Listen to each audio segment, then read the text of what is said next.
everybody. Welcome back to Happy Hour FM. Oh, yeah. On this lovely Monday evening, this rainy Monday evening. A nice rainy Monday evening. It hasn't rained in a little bit. Oh, yeah. But we're enjoying it. We're safe and sound and dry in the studio here at And I've been loving the summer weather, sunny weather of the last few days. Surprisingly sunny. Yeah. I hope everyone's enjoying it.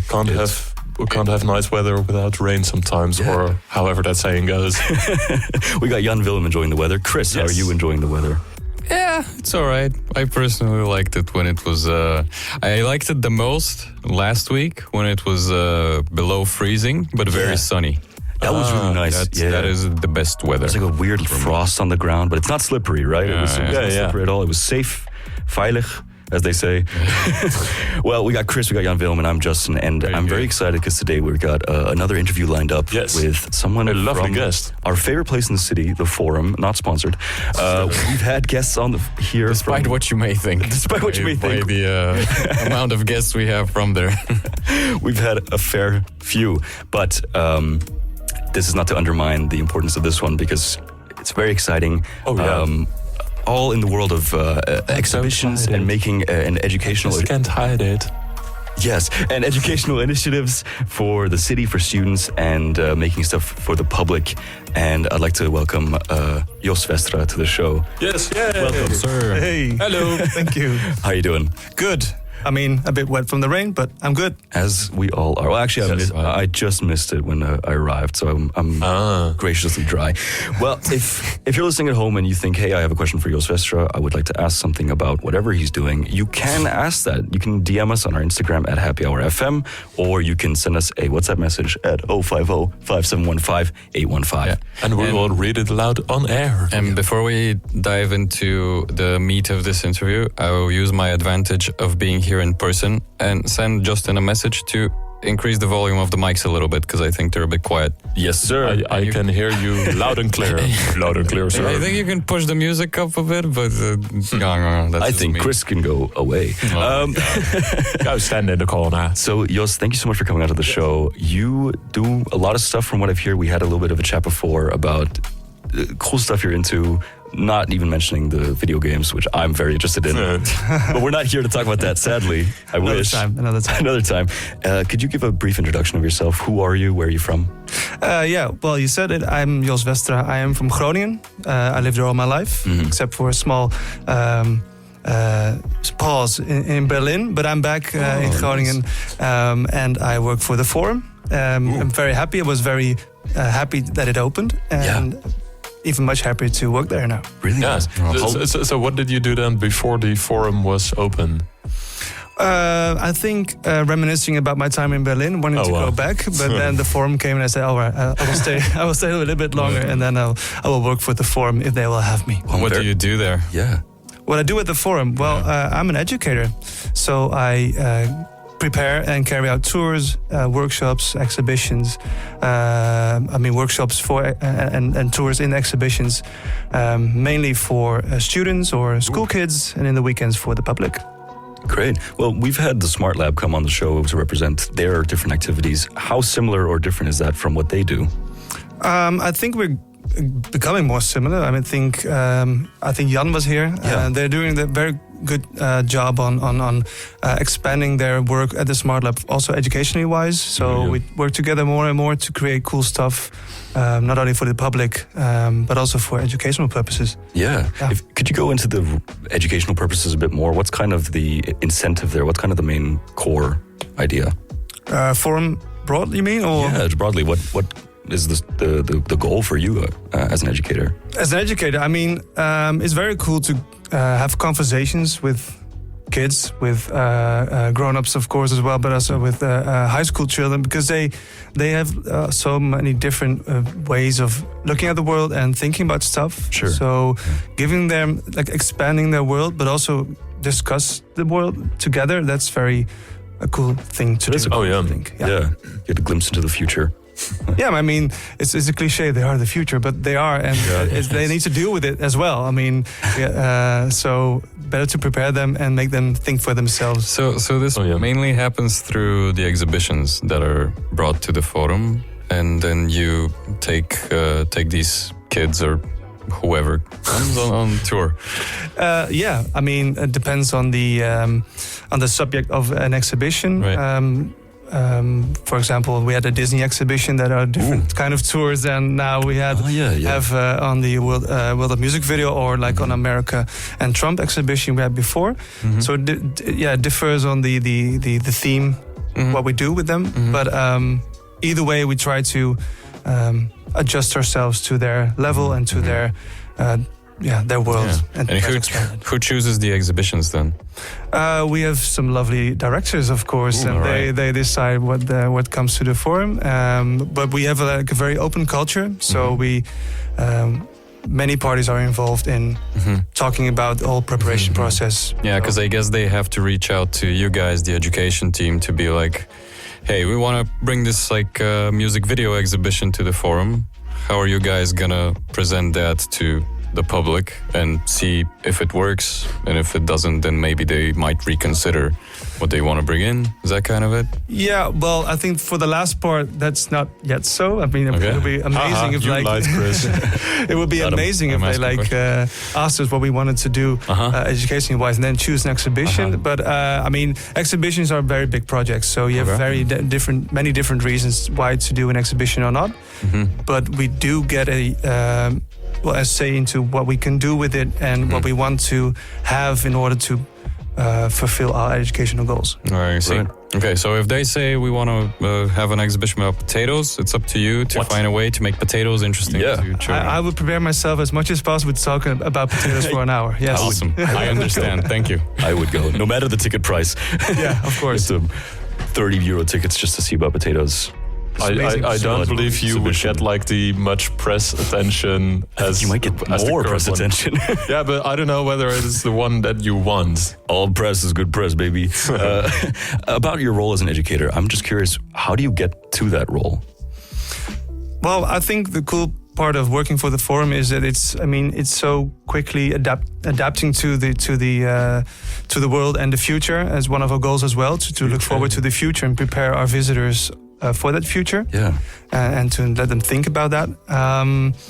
And I think also one of the things is that I was lucky to work there from the opening. I mean, the first work day for me at the forum was the opening. Amazing, wow. Yeah. So I had one tour myself, and then I greeted people next to the mayor, like, welcome. You can find this and this over there. But I hadn't a clue myself. But like gradually I did more and more, and I had the time as well. And then they discovered I like to talk much, and then they said, "Why you give tours?" Pretty good. Basically, like, if we can just get you paid, would you please shut up to us and go talk to other people? Yeah. But then again, I have cool stuff to say, so then no, that's a joke. But that's what gets you on radio. Exactly. Yes. So we've alluded to the music video, the World of Music Video exhibition. But besides that, are there other notable projects that you've worked on? Anything come to mind?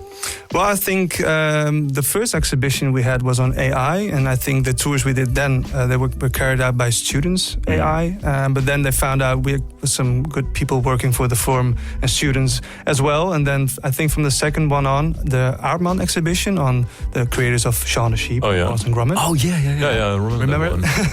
They asked me and some other colleagues to do educational stuff. So, and I think that was a starting point, and from then on my role got bigger and bigger. So every exhibition I worked on educationally, and my role in that got bigger and bigger. And I also tried to expand it to Story World, because that's our other museum. Yeah. But it has like it's a separate team though.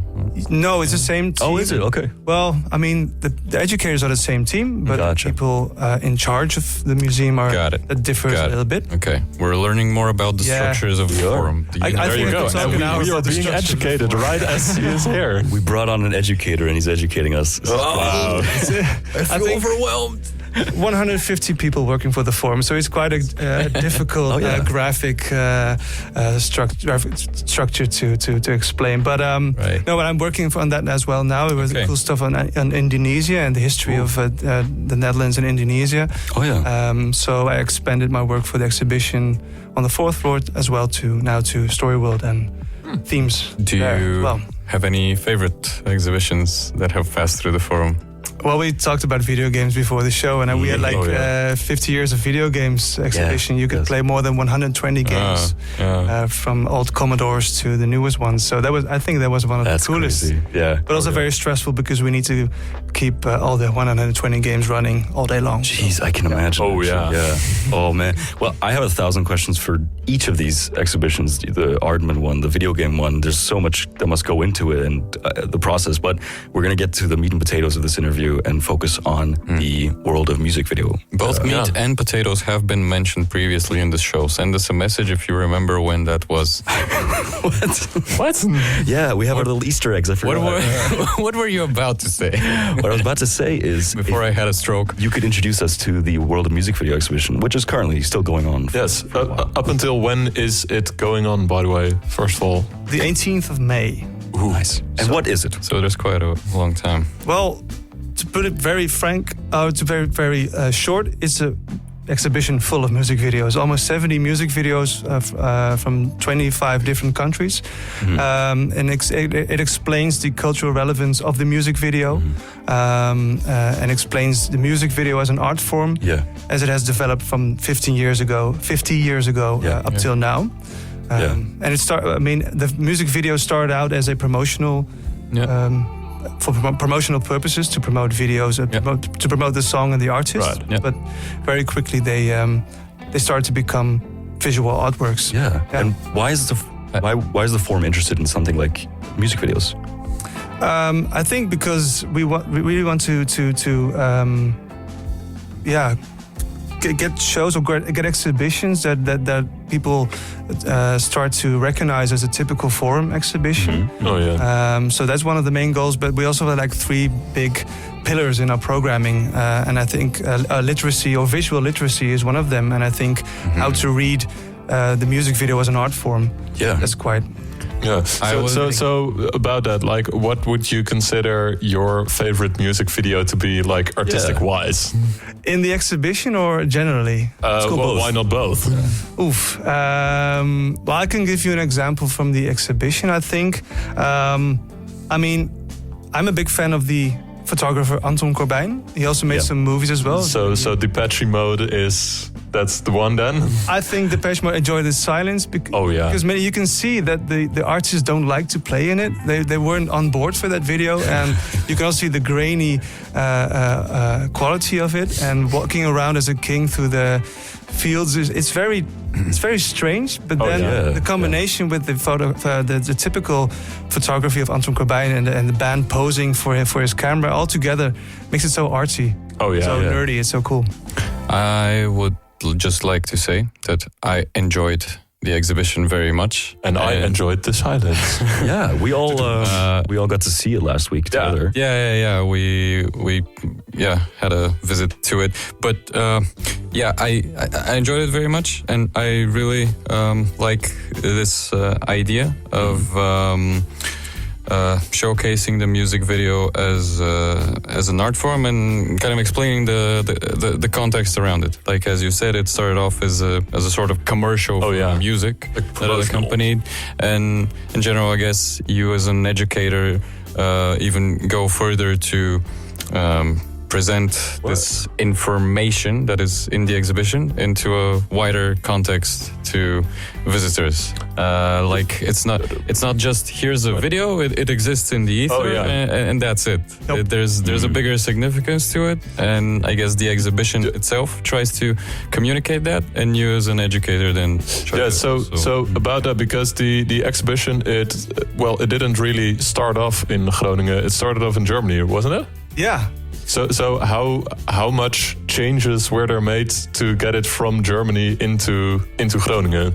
Well, not to degrade our own exhibition, but the first one in Germany was in the, and I have to pronounce it correctly because you're German, right? Yes. It's from Dubai, actually. enough. Weltkulturerbe Vöcklingerhütte. It's perfect by me. Cool. Don't worry.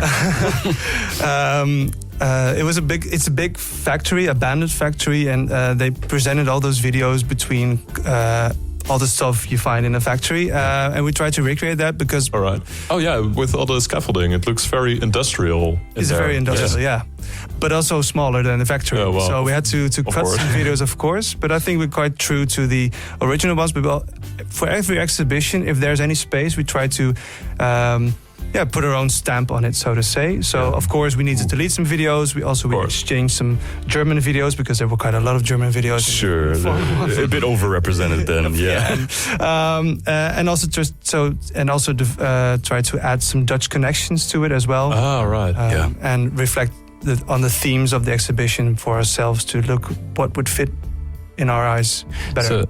So you said that one of the target groups is children, teenagers. How do they respond to this? Yeah, I think it's mainly teenagers because we advise people to come from ages 12 and up. Mm-hmm. Fair enough, right? Because there are some of the videos are more evocative than others. Sure. And some graphic videos. But I think we have very different school children coming by from all different sorts of places, levels, anything. Walks of life. Walks of life, yes. Yeah. And preparation level as well. I mean, some of them are really prepared for the visit, and some are not. But I do sense whenever they get a grasp on what they are going to see, and they walk around with their headphones on, and the music changes automatically from video to video. You can really sense they're doing something.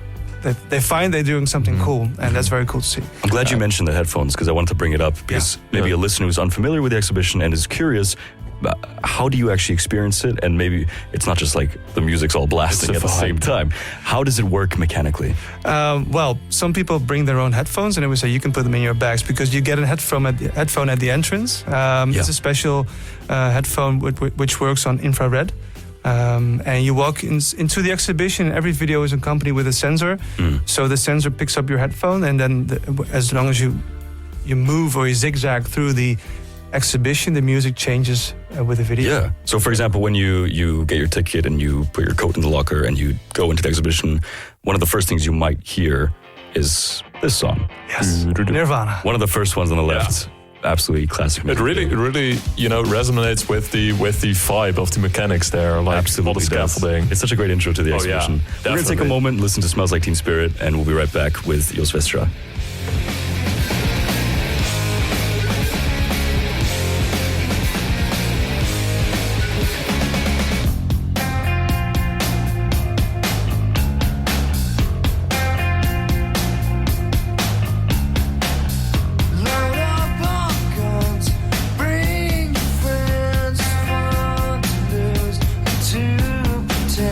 She's overboard, self-assured, no.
mosquito or whatever. I am a night owl. Welcome back. My denial. It is, in fact, at the end of the song. My denial. Thank you. Welcome back to Happy Hour FM. We're here with Jos Westra talking about the World of Music Video exhibition at the Forum. We just heard "Smells Like Teen Spirit," as most people know, is a song, but is one of the first songs shown at the exhibition when you walk in. So, and also now here at Oog Radio. Oh my God! Everyone's gonna associate it with our radio show. Anyway, because I mentioned that it was one of the first ones that you see when you come in, it just makes me wonder when. There's only so much space to show music videos in an exhibition like this. You mentioned 70, I believe, right? Almost 70, around 70. Yeah. How do you choose which ones to show? Because there's probably thousands of music videos that are good, that are significant. They all tell a story, but which ones make the cut?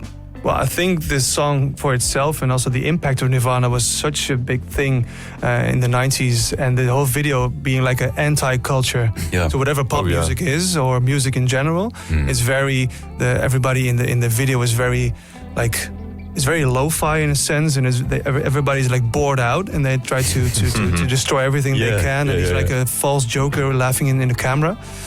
But the fun thing is when I give some introductions on the exhibition to visitors in the weekends, so like adult visitors, I also ask them why is it that what could be another reason for Kurt Cobain to be in the exhibition? That's fashion. Because his oversized shirts and baggy trousers and with the holes in it, it's also like a fashion statement. I don't think he likes it. Sure. But his whole anti-fashion statement became a fashion statement. So. Yep. The fashion is also one of the pillars of the exhibition, right? Like somewhere themes. The themes. Like well, it is written on pillars, so therefore I consider it to be pillars. Yeah, there are 5 pillars of like maybe you could say fundaments of every music video. Maybe not every 5. All 5 of them are in every video. Sure. But we made some. I mean, the whole exhibition is not chronologically, so we don't start with the first one and then with the most recent one. But it is divided in 5 themes. Yes. Like fashion, cinema or film, dance. I think visual arts, and photography. Yeah, and try to let people look at the video in that sense, like who worked on it was maybe a photographer, or maybe the fashion that has been worn in the video has a important meaning in the video as well. So those are the kind of pillars of every music video. I really appreciated having like the pillars there, kind of dividing the exhibition. It really like puts them into a specific context, right? Yeah, where it's maybe I don't know the artist, and maybe there's even a cool story to it, but it doesn't resonate that much. But then you add this theme to it, where it's like, oh, this is the theme of like working with cinematographers, or this became a trend for bands to work with like visual artists. It became like a big thing, and that makes me think, you know. The whole thing is like you just, like I said, you put on the headphones, and you get like you zigzag through all the videos, but as soon as you recognize, hey, this one is like in the theme of dance, and you look around, and all the videos in that area are chosen because of dance. Have some choreography, some dance to it. Yeah, absolutely. When communicating to a group of kids on this exhibition tour, do you try to point out the theme in the different videos that they're seeing? Or do you dive deep into the backstory of any given video, like also tell them the significance of the artist and the time if they might not know it? Well, if I would have the time and they would have the concentration span, I would do the latter one. But no, we have to choose what to do with the school children passing by and come to visit us. An extra challenge is, of course, you walk around with headphones, but they're like special kind of headphones. You can also talk to each other and still understand each other. So if we also like walk around giving tours, they're going to be like a cacophony of sound. So I was just thinking, we have a separate room next to the exhibition, and we give like presentations or introductions to the children, also in the public on the weekends, and then we explain why we have an exhibition, what is it about, why is it here, and what is the international character of it, and what are the themes. And at the end, we try to look at a video and try to, look at it and let them describe what they see, what they feel about when looking at the video. Maybe, interpret the video as well. And that's our way to have them hopefully look in another way at the video, and then they go up to the floors themselves with the headphones. Yeah. Just to be clear, so when a normal visitor goes, they just buy a ticket and then they walk through it, and then that's it. They read the signs next to the music videos. Yeah. Right? But when you do these guided tours, it's like you give a little preamble and then post. No, not post. No post, normally we would like give a tour on the floor, but for this exhibition we choose to just do an introduction on beforehand. Gotcha. And guide them through all the different themes they can see, and have them look in another way at the videos, because they could miss it walking around and hearing all the music. Some people don't like to read every sign, Yeah, so sure. it's more like guide them, give them backstories. Yeah. Because people who pay for the exhibition, they do want to hear backstories, so we take a little bit more time for that. Yeah. And also like warm them up for their visit. Yeah. Yeah. Do time periods? Do you talk to the kids about time periods? Like this video is from the 70s, so that's why it looks like this. Here is from the 90s, and here you can see other videos from the 90s. All of a sudden, everything's industrial. It's a striking element, right? Yeah. The age of the videos. Well, I think we guide them more like through the themes. Okay, But okay. within the theme, we discuss time. So I see. how Okay. dance progress from like stiff artists having background dancers and then starting to dance themselves, and then wild choreographies and with boy bands and girl bands, and now you have like very artisty videos where free expression in dance is very popular. So we explain the themes throughout the years. Yeah. But that is really good that you still like put a video in the context of a progression over time. Exactly. How the art form evolves. Yeah. I mean, the biggest story is the progression and the development of the music videos and art form in all 50 years up till now. Yeah. We talk a lot about what people learn by going through these exhibitions, but is there something fun that you learned from one of these things? About one of the artists, about one of the songs? Anything striking? Well, I think that the cool thing is it's also a reflection on the international character of the music video. Yeah. Because as an art form, it's I think one of the most accessible art forms there is, because I mean, this one is in a museum, but normally you can just click a video on YouTube, on a video on YouTube, or just put on your television, and everybody in the world can see music videos. So it's very accessible. True. So I think the cool stuff about music videos is that from all over the world, from every country you can imagine, there are cool music videos. Yeah. So I try to expand my music taste from generally like UK or American male artists. Try to expand my view on the whole world. To that Very nice. one Lebanese one with the drawn art. That's one of my favorite. Yes. Oh yeah, I really liked it. I never heard the song because I'm not that familiar into Lebanese music, but man, that video was a masterpiece. Yeah, and sexual all across expression board. and everything, every important theme you could imagine that needs to be addressed here in Europe as well as in that video. It's very cool. Yeah. No, one of the most striking ones for myself, which once I saw it in the exhibition, I was like, oh yeah, this music video really is special, is the Antwoord one, the I Think You're Freaky. Yeah. That one sits with me. It's one of my favorites as well. It's incredible. Yeah. Especially if you know that they work together with an artist called Roger Ballen, a photographer. And what you see in music videos is that photographers use the music video as an expansion of their work. So basically they try to make a moving picture. Yeah. So they really add their signature to the music video, as if their photographs, they come alive. Sure. And so Roger Ballen is very good at creating grim, hostile environments in his pictures. Right. And the Antwoord is very rough. Oh yeah, very. That is like their music, their videos, the entire. Every part of it's rough. Yeah. So they work together, and when you look at the video of I Think You're Freaky, it's like a moving picture of Roger Ballen. Yeah. It's very cool. Incredible.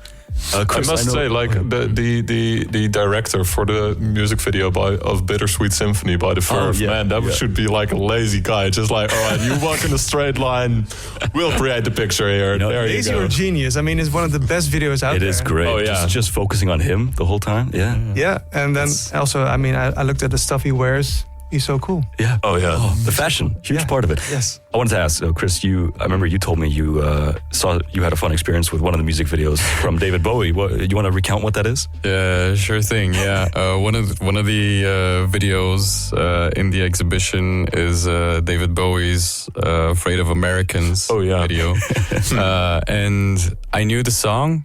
I had not seen the video of it, so I go there, I'm watching the video, and in the video, David Bowie is running away from all of these scary Americans doing American things in New York.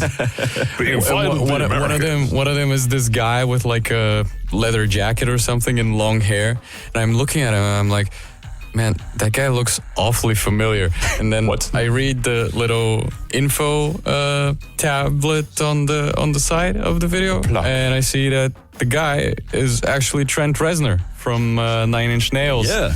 And, really? Wait, was he? Yeah. Apparently, David Bowie was a Nine Inch fan. I was afraid of Trent Reznor.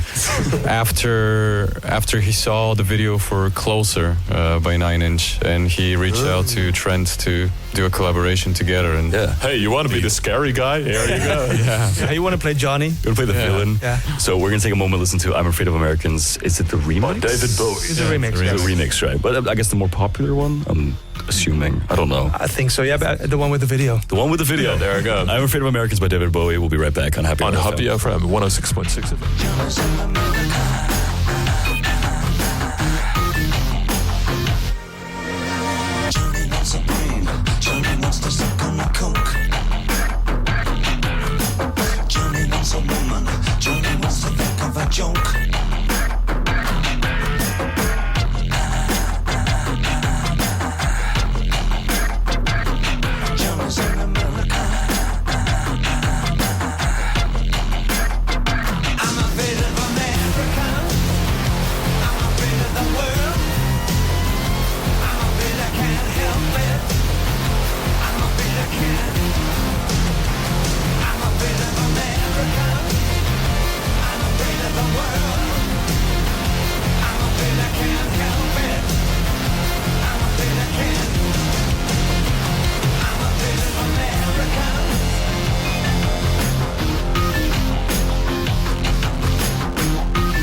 Johnny is an American.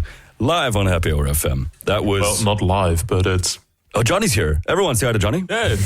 Hello, Johnny. David Bowie came back from the grave to perform that live on here. I wish, dude. I wish. Rest in peace, man. Well, we're back on Happy Hour FM. We're here with Jos Westra from the Forum, who works as an educator, and we're talking about the World of Music Video Exhibition. It's a great name. Odd name. When you have the name start with a the and you have to say the World of Music. Well, whatever. You get what I mean. I wanted to ask. So we've been talking about the music video, the exhibition, how you walk through it, experience it with the headphones. But the placards, they play a huge part in giving context. They give some information about the artists, about the creation of the music video, the songs. How were those written? Were those created already from the? I mean, I guess they were from German before. But what was the process like for getting those done? Like Google Translate. That could be. Yeah, we just Google Translate everything. No, of course, basically they're like they come along with the exhibition, but we have an amazing person who makes the exhibitions tailor-made for us and for Forum, we try to always add something that's important to us or we think that's relevant, and also make some kind of a translation process because. I mean, the way maybe German exhibitioners describe phenomena or explain videos could be different from how we wanted to do it, or different takes you can take on the cultural relevance of a video. So, the basis is there, but then we try to make it a bit more Forum. Was Martin Koolhoven already there in Germany for it? No. All right. No, we interviewed him. If you look closely, you can see an interview with him on the Twilight Zone video, which is from the Golneering. And he was interviewed in the staircase of our exhibition. Oh, yeah. I feel amazing. like, hey, I just walked through that room. So Where's Martin Koolhoven? Cool staircase as well. I had a question. You mentioned the maybe different way that the German exhibition showed stuff. Do you think they also had a different audience, perhaps? Do you have any idea? Yes, Germans. Germans for sure.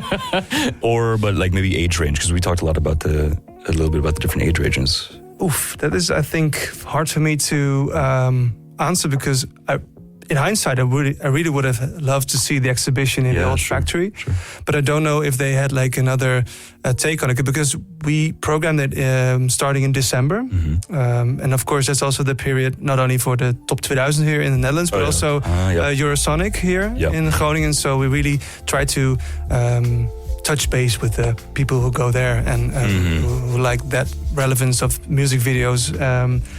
So I'm not really sure what the take was for the German audience. Fair. I'm not sure. Do you have it? You mentioned the process of creating the placards. Do you have any insight on kind of like how extensive that is? What this kind of fact checking might look like? Wait, fact checking? Do you think the Germans lied in their exhibition? How do you you can tell a story about a music video, but how do you confirm in general it, right? in creating an exhibition? Yeah. How do you fact check any of that stuff? Where do you actually look for? Well, luckily, I think, or maybe not. I'm not sure if it's lucky, but that's not my job or my job. Spread misinformation. Yeah, but I do think, I mean, you have curators who who also curate exhibitions, of course, and they have contact also with the bigger companies and the music companies who give their permission to use the video. So, of course, there's information being shared there. But also I think doing your job, okay. Oh yeah, job very well. That's the whole about that, like the bands and whatnot, like getting the music video. Were there any bands or artists that I don't know just hate you and didn't want their music video on there, even though you wanted to? Yeah, I'm curious about is there any legality behind like displaying a music video like that? I mean, I don't know if there are any artists who didn't want to be seen in our exhibition. I wouldn't assume so. But it does work like you have like for the bigger productions, you have to have permission from the bigger studios. And for the smaller videos, you need to contact the makers or the artists themselves. That would be so difficult, because there's this one Turkish video and it had like 17 or more different artists or something. All right, so let's just give 17 random Turkish people a ring. I think that it's like centrally regulated, right? Through the artist or through the label. Or must be so. But we did have to have permission for every video again, so we could not take over the permissions they got in Germany. So we had new permission. You had to get it again. Yeah. Does that cost money, or just a lot of phone calls? I think it will cost some money. I mean, I think individual makers, you need to somehow royalties. Something pay them. But play it for X amount of time, and you. I think like I said, for the bigger productions, you have the contact with the bigger labels in there. I think. Yeah, I'm asking just because I'm curious, because like if I step into this exhibition with the brain of an 8-year-old, which I honestly often do, I just look around myself and I see, music videos, cool. And it's a rather simple concept, you know. I also play music videos at home on YouTube, and it's, but then you get 2 ads before it's no big deal. But then I step back into my current self with the 9-year-old brain. With the 9-year-old brain, and I ask myself, well, it's probably not as simple as just opening up YouTube on each of these screens and playing the video. Like, there's probably a lot more to it, and it probably costs a lot of money. So, I'm just curious, like, how difficult is it to create something like this? For the forum to just handle an exhibition like this. Yeah, I think many videos speak for themselves, and also the way you project them. I mean, some of them are huge on big screens and very large, or in your face. Some have like visual arts in them that are very compelling, or they like hypnotize you. You have also, of course, you have like famous artists like Billie Eilish. I mean, all the kids love her. So I think it's a combination of stuff. Also, like being like maybe grossed out or anything. It has to do something with you. That's also the reason why you want to show it and convey a message. And I think that is the reason why you would want to choose a video or not. There are tons of videos, and I think these ones are, in their own way, compelling. But my question was more to like. I want to hear a number on the price. No, not 5 million price, but just you need to get official permission from the labels, and then they send you a tape. And they send you the YouTube link. No. Honestly, like that's my question. Is it like streamed? No. So we really get like the source material. Okay. And we program them into our own high quality, high quality beamers, 4K. It's not analog, right? You're not. No. So we have beamers projecting them also installed in those little televisions. Right. So it's all. What? That wasn't a real Philips television. No, that was. Well, maybe it was, but the video was brought inside of it. So no, it's a big. One of the biggest issues I think creating an exhibition like this is to handle all the technique and make it like we can turn on and off again and make it work all the time and using source material. Okay. By the way, on more of a logistical question, where did you get like, I don't know, say 80 or plus weird as old televisions that were just lying around somewhere? Where are they lying around? I think someone had some good contacts in old televisions. I'm not really sure, but I think I think that's a part of building exhibitions, right? Have good connections. Oh yeah. I really enjoyed that part where some of them are displayed like a big flat projector screen, and then some of them are in small tube TVs, and then it's a great, like, it's almost multimodal in just how it's presented. There's also one where you have to lie down, just look up, right? One video you can just lie down on some cozy pillows. Yes, lovely. Well, I'm gonna say, how about we take another little break and take a listen? Do you have a song you want us to listen to specifically from your list? Let me check.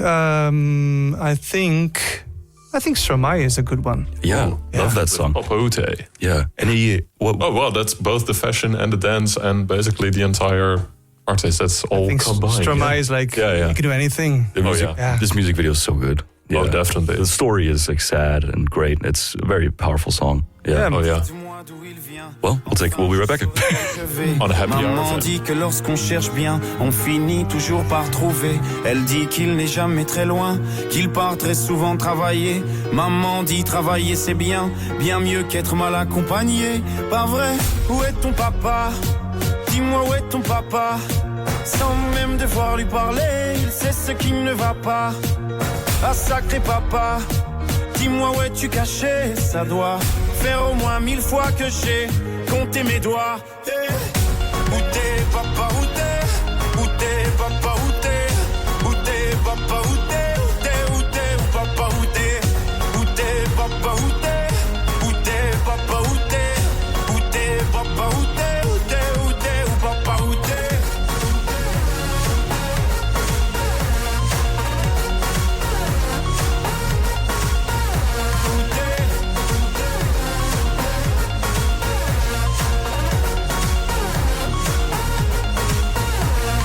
Quoi? Qu'on y croit ou pas, y aura bien un jour où on n'y croira plus. Un jour ou l'autre, on sera tous papa et d'un jour à l'autre, on aura disparu. Serons-nous détestables? Serons-nous admirables? Des géniteurs ou des génies? Dites-nous qui donne naissance aux irresponsables? Hein? Dites-nous qui? Tiens, tout le monde sait comment on fait des bébés, mais personne sait comment on fait des papas. Monsieur, je sais tout, on aurait hérité, c'est ça. Faut le sucer de son pouce ou quoi? Dites-nous où c'est caché, ça doit faire au moins 1000 fois qu'on a bouffé nos doigts. Hey. Où t'es papa, où t'es? Où t'es papa, où t'es? Où t'es papa, où t'es? Où t'es, où t'es, où papa, où t'es? Où t'es papa, où t'es? Où t'es papa, où t'es? Où t'es papa, où t'es? Où t'es, où t'es, où papa, où t'es?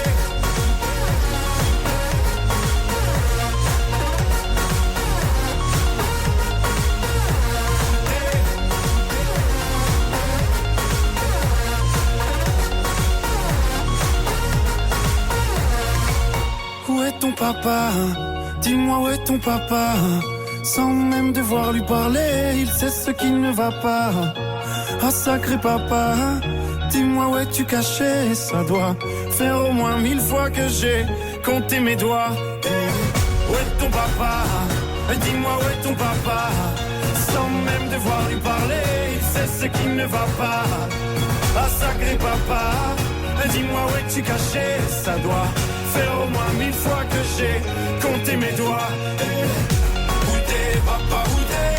Où t'es papa, où t'es? Où t'es papa, où t'es? Où t'es, où t'es, où papa, où t'es? Où t'es papa, où t'es? Où t'es papa, où t'es? Où t'es papa, où t'es? Où t'es, où t'es, où papa, où t'es?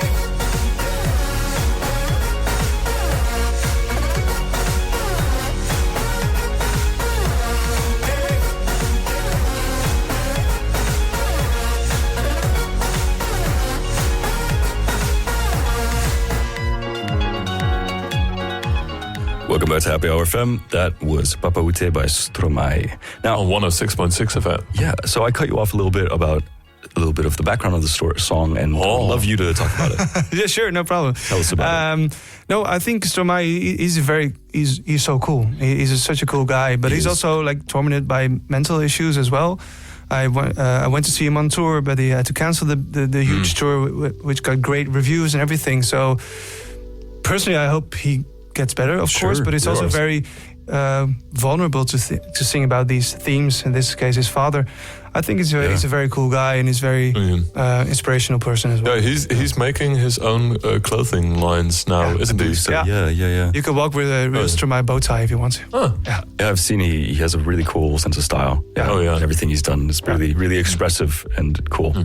Yeah, about being great reviews. Like of course, the exhibition is mentioned in quite some media.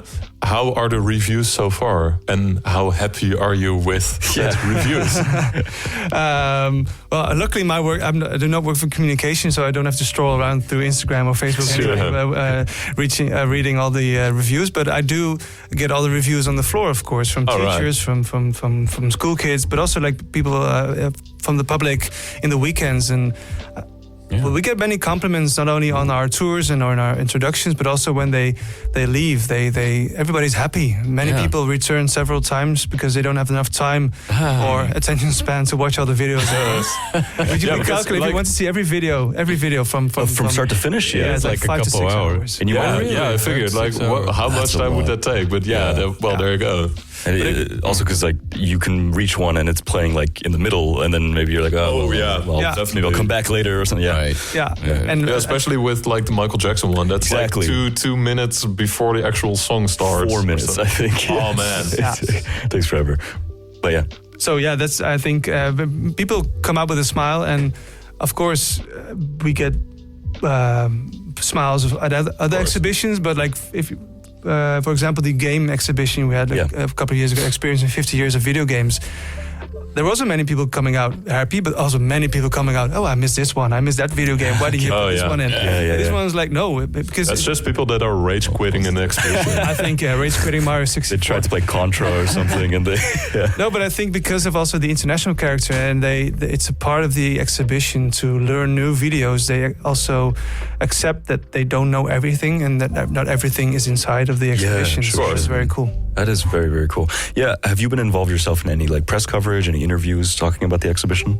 Like I said, we have directors at the forum, we have communication people, but many times they ask me to do this stuff and I like it. Yeah. You're here. So I think it's the first time talking about this one, but I also talked on the radio or in TV for other exhibitions. I'm going to be on TV, I think, about this exhibition as well in May. But radio's cooler. Nice. Yeah. Man. On radio, you always look good. Exactly. Well, you should check out 12th of May. Oh, okay. Exciting. What you're just going to talk about the exhibition similar to what we're doing? Yeah, it's more an item on Omroep Max, so the more senior programming, I think, if I can say that. You are allowed to say fired immediately. Yeah, but no, it's more about the forum as a building, but they filmed it during this exhibition, so I also talked about this one. And they filmed me speaking to school children how to use the headphones. Yeah, I wanted to talk about that. Maybe it's an obvious answer, but how do you feel like good media representation works with your educational goals? Well, for our educational goals, we have our own relations with schools and with teachers, and we organize special evenings or special tours for teachers to have a first look and then decide on, hey, is this something good or workable for my group? So that's more. I think we have our own ways of finding our public, but in general, I think good press is also works good educationally. About that, like if teachers.